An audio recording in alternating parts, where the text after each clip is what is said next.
Good morning and welcome again to our next video on estate planning and frequently asked questions. This video is really going to be for people who have minor children, and the question we also often get asked is, how do I choose the best guardian for my children? I do not have children. It was a personal choice of mine. I love my nieces and nephews, but being a parent was not something that I felt was in the cards for myself. But I understand how important it is to make sure that you've selected the best guardian for your children. You wanted to make sure that you selected a guardian who would essentially parent as close to what you would have done as possible. You want to select someone who has similar parenting philosophy and style on how they would discipline your children. That's in line with what you believe, the religion or spiritual decisions that they would make. You want them to be in line with your values. It's really important to think through those philosophies, educational choices, extracurricular activities, that those decisions that you really trust that your potential guardian could make in light of what they know you would want, okay?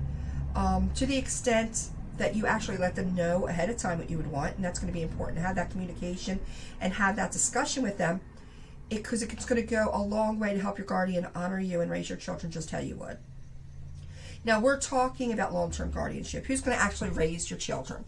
And if you've watched any of my other videos, you know that that's a separate question from short-term guardianship, which is what happens in an emergency situation, okay?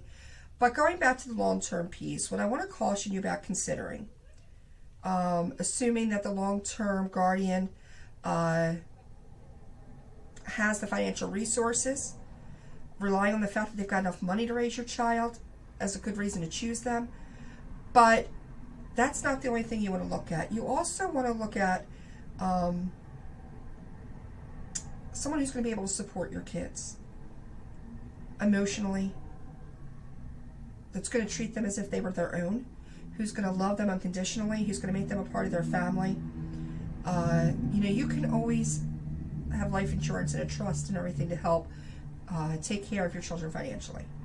But when it's choosing a guardian, you want to make sure it's someone who is going to raise the children as if they were their own, with that much love and respect and honor, but at the same time ensuring that their philosophies, that their ways of doing things aligns with yourself. And then the other thing you wanted to think about is, and I see this a lot of time where people will say, I want to nominate my sister and my brother-in-law, or my brother and brother-in-law, or what have you.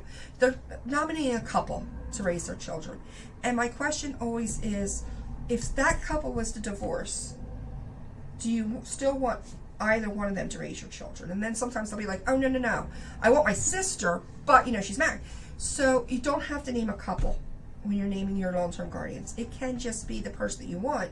And then as a backup guardian, stay with that person, or it may be then it goes to a different family member because you want to have an intact family. Totally up to you. So keep that in mind as well when you're choosing your guardian. It's not just who are you naming as guardian, but naming the correct person when it comes to a couple, and that person is going to fit and align with what you want and what you dream of for your kids. Okay? So if you have any other questions about this, just reach out to me at ralstonlawestateplanning.com. And otherwise, I wish you the very best, and we're going to move on to our next question. Thank you.